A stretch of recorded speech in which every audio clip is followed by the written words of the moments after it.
साहिब कहते हैं, दुनिया जा का भेद न पाया, ज्ञानी पंडित अटके, और निर्गुण सरगुण मन की बाजी खरे सयाने भटके। कि भाई ये दुनिया जिसका भेद नहीं पा पाई, वो परमात्मा, उसको ढूंढने में ज्ञानी पंडित सब अटके हुए हैं, जान नहीं पाए वो निर्गुण है या सगुण है, कोई नहीं जान पाए। बोले ये निर्गुण और सरगुण ये तो मन का खेल है, निर्गुण सरगुण मन की बाजी खरे सयाने भटके। ये अच्छे अच्छे सयाने इस प्रश्न के जवाब में, इस प्रश्न का हल ढूंढते ढूंढते भटक गए हैं। साहिब क्या कहते हैं कि वो परमात्मा निर्गुण है कि सगुण है? साहिब तो कहते हैं मैं निर्गुण को गुण गाऊं, कि मैं उस निर्गुण के गुण गाता हूं। मंगलाचरण में भी आता है, निराकार निर्विषम काल जाल भय भंजनम, निराकार है, निर्गुण है। तो अब बात ये आती है, अगर निर्गुण है तो फिर यहां पे संसार में ये अवतार कहां से, वो कैसे दिखाई दे रहा है? फिर यही मर्म है समझने का कि वो निर्गुण है या सगुण है। साहिब कहते हैं वो न निर्गुण है न वो सगुण है, वो गुणातीत है। वो कैसे गुणातीत है? वो गुणातीत ऐसे है कि जब भी इस संसार में भक्त पुकार करते हैं तो परमात्मा क्या कहते हैं? साहिब कहते हैं कि तुम इस नाम और रूप को ये दो पाए बनाए हैं। जैसे सीढ़ी होती है, सीढ़ी के पाए होते हैं, पायदान होते हैं सीढ़ी के, और उस सीढ़ी से ऊपर चढ़ा जाता है। साहिब कहते हैं कि नाम और रूप ये दो पाए हैं, इनको छोड़कर तुम ऊपर आ जाओ तो मुझे पालोगे, तुम इस कष्ट से दूर हो जाओगे। लेकिन भक्त कहता है, प्रभु मेरे में इतनी सामर्थ्य नहीं है, इतनी शक्ति नहीं है कि मैं इन्हें त्याग कर ऊपर आ पाऊं, तो आप ही इन्हें धारण करके नीचे आ जाइए, क्योंकि जिस सीढ़ी से ऊपर जाया जा सकता है उससे नीचे भी तो आया जा सकता है। और जब पुकार करते हैं, ये जीव पुकार करता है उस मालिक से, उस साहिब से, जब ही से कष्टों का पारावार नहीं रहता, जब इसको कोई ठोर दिखाई नहीं देता, तब ये उस मालिक को गुहार करता है कि मालिक रहम कर, दया कर मुझ पर, कृपा कर अपने इस जीव पर, और इस दुखों से मुझे निवार, मेरे कष्टों को निवारो। तब साहिब दया करते हैं, वो सत्पुरुष फिर अपनी कलाओं को इस संसार में अवतरित कराते हैं। जैसे कबीर जी आए, जीव जो थे, इन जीवों का उद्धार करने के लिए, कष्टों से बचाने के लिए। अनुराग सागर में इसका वर्णन है, मैं अभी वो चीज आपको विस्तार में बताता हूं। इसी प्रकार रामायण में भी लिखा है, जब जब होए धर्म के हानि, बाढ़ई असुर अधम अभिमानी, तब तब धरि प्रभु विविध शरीरा, हरहि कृपा निधि सज्जन पीरा।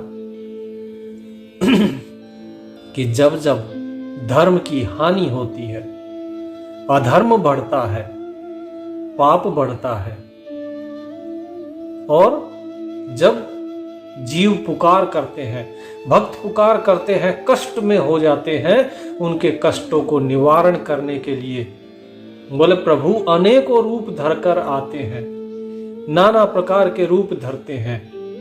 वे अलग अलग रूप धरते हैं, कभी राम बन के आते हैं, कभी नरसिंह बन के आते हैं, तो कभी कृष्ण बन के आते हैं, कभी कबीर बन के आते हैं। तो इस प्रकार से अलग अलग रूप धरते हैं। क्षत्रिय अगर अपनी मनमानी करते हैं तो वो परशुराम बन जाते हैं, रावण जैसे आताताई हो तो वो राम बन जाते हैं। तो परमात्मा सगुण होकर आता है, लेकिन जब तक वो सगुण रूप में नहीं आता तब तक वो किस में रहता है? वो निर्गुण रूप में रहता है। तो इसी प्रकार वो परमात्मा निर्गुण भी है और सगुण भी है और इन दोनों से परे भी है, इसीलिए उसे कहा गया है गुणातीत। वो परमात्मा गुणातीत है। श्री कृष्ण क्या कहते हैं? यदा यदा ही धर्मस्य ग्लानिर्भवति भारत अभ्युत्थानम अधर्मस्य तदात्मानं सृजाम्यहम् परित्राणाय साधूनां विनाशाय च दुष्कृताम् और धर्म संस्थापनार्थाय स्वयं भवामि युगे युगे। कि जब जब सज्जन लोगों को, संतों को, साधुओं को दुखी किया जाता है, अधर्म बढ़ता है, पाप बढ़ता है, तब तक मैं आता हूं। साधुओं के, संतों के, सज्जनों के कल्याण के लिए मैं आता हूं और दुर्जनों के संहार के लिए मैं आता हूं, धर्म की स्थापना करने के लिए आता हूं, बार बार आता हूं और हर युग में आता हूं। अर्थात वो परमात्मा अपनी कलाओं को अवतरित करता है, स्वयं परमात्मा नहीं आता, अपनी कलाओं को अवतरित करता है। अलग अलग कलाएं आएंगी, इसीलिए जो ज्ञान रूपी कला है वो सबसे श्रेष्ठ मानी गई है। इसीलिए नवधा भक्ति में भी क्या बताया गया है? सकल जगत मोहि सम देखा और मोते अधिक संत करि लेखा। सारे जगत को मेरे अंदर समान रूप से देखो, लेकिन मुझसे भी अधिक संतों को जानो, क्योंकि वो ज्ञान रूपी है। और ज्ञान ऐसी चीज है, जो ऐसी अग्नि है जो हर पाप को, हर अंधकार को भस्म कर देती है, समाप्त कर देती है। तो ये सारी चीजें वाणी में भी बताई गई हैं, गीता में भी बताई गई है, रामचरितमानस में भी बताई गई हैं। हर जगह ये चीजें बताई गई हैं कि वो परमात्मा निर्गुण है या सगुण है। अब प्रभु जो है वो अवतार लेकर आते हैं, अपनी कलाओं के साथ अवतरित होते हैं तो सगुण कहलाते हैं, और वही नाम रूप धर के आते हैं, सगुण हो गए। नाम रूप छोड़ दिया तो निर्गुण हो गए। अब इसमें आगे देखिए कि कबीर साहब जो है वो कैसे आते हैं, श्री कृष्ण कैसे आते हैं। कौन है श्री कृष्ण? जो लोग सोचते हैं कि भाई हम सगुण रूप की पूजा कर लें, अभी आजकल क्या है, कृष्ण जी की मूर्ति की पूजा कर ली, उसके बाद राम जी की मूर्ति पूजा कर ली, कोई हनुमान जी को पूज रहा है, कोई कबीर जी को पूज रहा है। भाई हमने भेद क्या किया? इतना ही तो किया ना कि हमने बाकियों की मूर्ति हटा के कबीर जी की मूर्ति लगा ली। लेकिन ऐसा नहीं करना चाहिए। हमने तो मूर्ति पूजा ही तो कर रहे हैं हम, क्योंकि हम कबीर जी को जानते ही नहीं। जिन्हें आप सोचते हैं कि ये कबीर है, कबीर वास्तव में वो नहीं है। आगे अभी आपको बताता हूं कि कबीर है कौन, कृष्ण है कौन, ये अभी आपको पता लगेगा। और वास्तव में पूजा कैसे बताई गई है, गीता में श्री कृष्ण ने क्या कहा है, किसको पूजो, और जिसे तुम पूजोगे वो क्या होगे। बोले अगर भूतों को पूजोगे तो भूत बनोगे, देवता को पूजोगे तो देवता। ये सारी चीजें बताई गई हैं। मैं अभी आपको प्रमाण सहित दिखाता हूं और देखिए कि क्या बताया है। एक एक प्रमाण दिखाऊंगा। मैं आपको गीता का भी प्रमाण दिखाऊंगा, और जो साहेब का अनुराग सागर है, जिसमें कबीर साहेब ने धर्मदास जी को सारी वाणी बताई है, वो सारी चीजें आपको अभी दिखाई देंगी। आप एक एक चीज पढ़ते जाइएगा और देखते जाइएगा, मैं बताता जाऊंगा, ताकि आपका सारा भ्रम, सारा संदेह दूर हो जाए। तो पहले हम गीता में देखते हैं कि गीता में श्री कृष्ण क्या कहते हैं। श्री कृष्ण जो है 9वें अध्याय में और 11वें श्लोक में क्या बोलते हैं, अवजानन्ति माँ बूढ़ा मानुषी तनुमा श्रितम परम भावम जानन्तो मम भूतम महेश्वरम, कि मेरे परम भाव को न जानने वाले मूढ़ लोग, मूढ़ का मतलब मूर्ख लोग, मनुष्य का शरीर धारण करने वाले मुझ संपूर्ण भूतों के महान ईश्वर को तुच्छ समझते हैं, अर्थात अपनी योग माया से संसार के उद्धार के लिए मनुष्य रूप में विचरते हुए मुझ परमेश्वर को साधारण मनुष्य मानते हैं। ठीक है, तो यहाँ पे क्या बता रहे हैं कि लोग मुझे क्या मानते हैं, मनुष्य मानते हैं। ये मनुष्य कौन मानता है, जिसकी बुद्धि मूढ़ है, यानी कि जो मूर्ख है, अज्ञानी है। तो मनुष्य जो आप प्रतिमा बनाते हैं, जो मूर्ति बनाते हैं, पूजते हैं, वो क्या है, मनुष्य की ही तो है। आगे क्या बोलते हैं, 22वां श्लोक है 9वें अध्याय का, क्या बोलते हैं, अनन्यास्य चिंतयन्तो मा ये जना पर्युपासते तेषां नित्याभियुक्तानां योगक्षेमं वहाम्यहम्। जो अन्य प्रेमी जन, भक्तजन मुझ परमेश्वर को निरंतर चिंतन करते हुए निष्काम भाव से भजते हैं, उन नित्य निरंतर मेरा चिंतन करने वाले पुरुषों का योग क्षेम यानी कि दुख सुख का वहन करने वाला मैं स्वयं प्राप्त कर देता हूं, कि उनको उनके दुख हरने का काम और उन्हें सुख देने का काम मैं स्वयं करता हूं। ये यहां पे बता रहे हैं।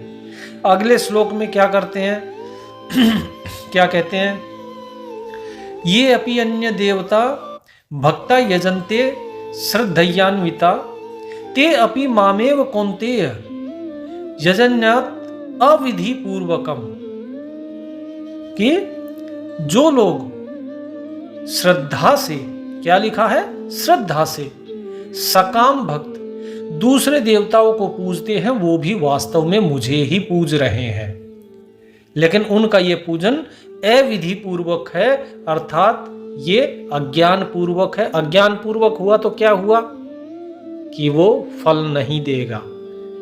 यानी कि जो लोग देवताओं को पूजते हैं उन्हें यहां पर अज्ञानी बताया गया है कि वे अज्ञानी हैं, क्योंकि देवताओं का मेरे बिना कोई अस्तित्व नहीं है। अगले श्लोक में क्या कहते हैं, अहम ही सर्व यज्ञानां भोक्ता च प्रभुरेव च न तो माम भिजानन्ति त्वते न तस्य च वन्ति रे, कि संपूर्ण यज्ञों का भोक्ता, उनका स्वामी प्रभु मैं ही हूं, लेकिन मुझे परमेश्वर को तत्व से नहीं जानते। वे क्या जानते हैं, क्या बताया पहले श्लोक में, कि वे मुझे अज्ञान पूर्वक मनुष्य जानते हैं, मनुष्य रूप में जानते हैं, इसीलिए वे अज्ञानी हैं, इसीलिए वे गिरते हैं और पुनर्जन्म को प्राप्त करते हैं। अच्छा, अभी मैंने कुछ ही दिन पहले आपको क्या बताया था कि जो लोग ये सोचते हैं कि वो परमात्मा निराकार है, वो निराकार नहीं निराकार है। अब देखिए गीता में भी यही चीज बताई जा रही है कि मनुष्य रूप में नहीं है, और जो लोग मुझे मनुष्य रूप में जानते हैं, मुझे तत्व रूप से नहीं जानते, उनका बार बार जन्म मृत्यु होती रहेगी, पुनर्जन्म को प्राप्त होते रहेंगे। ये बाणी बाणी में नहीं, ये यहाँ भी लिखा है। बाणी में तो मैंने आपको अनुराग सागर में दिखाई दिया कि वो परमात्मा विदेह है, वो निराकार नहीं है, वो साकार नहीं है, ठीक है, वो निराकार है। और यहाँ भी श्री कृष्ण क्या कह रहे हैं कि वो क्या है, तत्व रूप से जानो उस परमेश्वर को। अभी आगे क्या कहते हैं, आगे 10वां अध्याय है और 10वें अध्याय का 25वां श्लोक देखिए क्या बोलते हैं कि यान्ति देवव्रत देव्यानि पित्राणि पितृव्रता भूतानि यान्ति भूतेज्या यान्ति मध्याजिनो अपि माम, अर्थात देवताओं को पूजने वाले देवताओं को प्राप्त होते हैं, मुक्ति नहीं बता रहे यहाँ। और जो पितरों को पूजते हैं वो पितरों को प्राप्त होते हैं। जो लोग सोचते हैं कि हमारे गांव में बोले भाई इस दादा की समाधि है, उस बूढ़े बाबा की समाधि है, मैं इसको पूज लूँ उसको पूज लूँ, जो मृत्यु को प्राप्त हो गए, जो देह समाप्त हो चुकी हैं, यदि आप उनको पूज रहे हैं तो आपकी मुक्ति नहीं है। पितरों को पूजने वाले पितर बनेंगे, भूतों को पूजने वाले भूतों को प्राप्त होते हैं। भूत क्या? जो बीत गया, यानी जो मर चुके हैं, उन्हें जो लोग पूजते हैं वो भूत योनि में जाएंगे, भटकते रहेंगे वे। और मेरा पूजन करने वाले भक्त मुझको ही प्राप्त होते हैं, इसलिए मेरे भक्तों का पुनर्जन्म नहीं होता। अब ये किसको बताया गया है? भक्त। और आप देखिए वाणी में आपने जितने भी पढ़े हैं, चाहे वो रविदास जी हो, चाहे मीराबाई हो, चाहे पीपा जी हो, धन्ना जी हो, नानक जी, दादू जी, कबीर साहब, कोई भी हो, सब भक्त रहे हैं, सब भक्ति मार्ग में चले हैं। क्योंकि भक्तों का पुनर्जन्म नहीं होता है, क्योंकि भक्त अहंकार से रहित होता है। ये गूढ़ बातें हैं जो आपको पता होनी चाहिए। ज्ञानी तो रावण भी था, लेकिन ज्ञानी की जरूरी नहीं कि मुक्ति हो जाए, लेकिन भक्त की मुक्ति हो जाती है, क्योंकि भक्त को ज्ञान बहुत सरलता से मिल जाता है। ध्रुव जो था, ध्रुव ने भक्ति करी, लेकिन उसको मुक्ति नहीं मिली। क्यों? क्या कहा कि तुम ज्ञान भी प्राप्त करो, मेरे को तत्व रूप से जानो। और जो व्यक्ति भक्ति करता है तत्व रूप से, उस परमात्मा को जान के, उसकी मुक्ति होती है। उसको क्या बता रहे हैं? उसका पुनर्जन्म नहीं होता है। आगे 26वें श्लोक में क्या बोलते हैं? पत्रम पुष्पम फलम तोयम यो में भक्त्या प्रयच्छति तदहम भक्त्युप्रहत तमस्नामी प्रयतात्मना। अर्थात जो भक्त मेरे लिए प्रेम से, क्या लिखा है? प्रेम से पत्र, पुष्प, फल, जल आदि अर्पण करता है, उस शुद्ध बुद्धि निष्काम प्रेमी भक्त का प्रेम पूर्वक अर्पण किया हुआ वह पत्र पुष्प आदि में सगुण रूप से प्रकट होकर प्रीति सहित खाता हूं, कि मैं सगुण रूप में प्रकट होता हूं। यहां पे लिखा है जैसे धन्ना जी ने भोग लगाया तो सगुण रूप में प्रकट होके उन्होंने भोग ग्रहण किया। इसी प्रकार कबीर साहब जी सगुण रूप में प्रकट हुए। आगे देखिए कबीर साहब आगे क्या बताते हैं कि भाई जब जीव ने गुहार करना शुरू कर दिया, ये अनुराग सागर है, अनुराग सागर के 56वें पृष्ठ पे दिया हुआ है कि जब तप्तशिला पर कष्ट दिया गया जीवों को और जीवों ने गुहार करी कि हे साहिब, हे परमात्मा मुझे बचाइए, तब कबीर साहब सतपुरुष की आज्ञा से आते हैं। क्या बोलते हैं कि यम कर कष्ट सहो नहीं जाई, हे गुरु ज्ञानी होहु सहाई, कि यम का कष्ट हमसे सहन नहीं हो रहा है, हे गुरु, हे ज्ञानी, हमें बचाइए, हमारी सहायता कीजिए। तो यहां पे क्या बताया है? कौन है? ज्ञानी। कबीर साहब कौन है?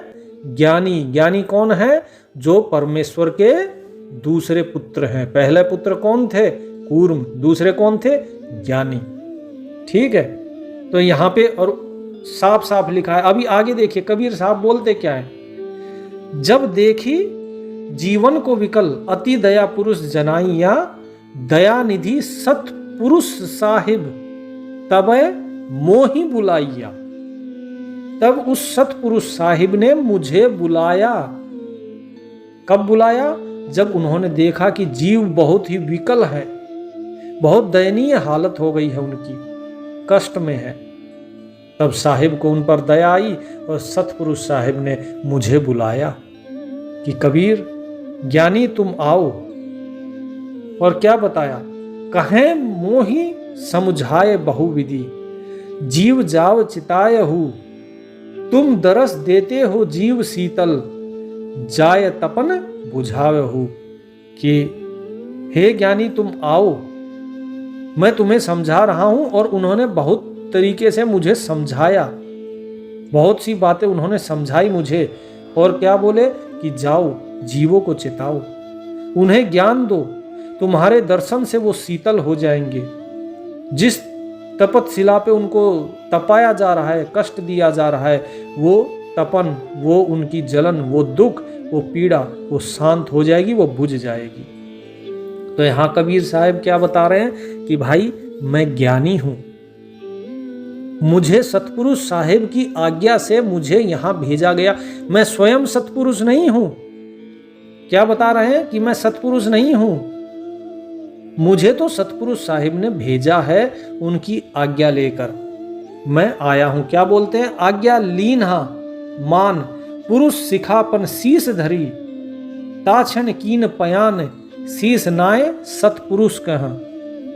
कि उनकी आज्ञा को मानकर, उनके सिखा पढ़ी जो उन्होंने मुझे बताया, उनकी सीख को मैं अपने शीश पर धर के, अर्थात उनकी जो शिक्षा थी वो लेकर मैं वहां से सतपुरुष को प्रणाम करके शीश नवा के तुरंत उसी क्षण मैंने वहां से प्रयाण किया कि मैं वहां से आया।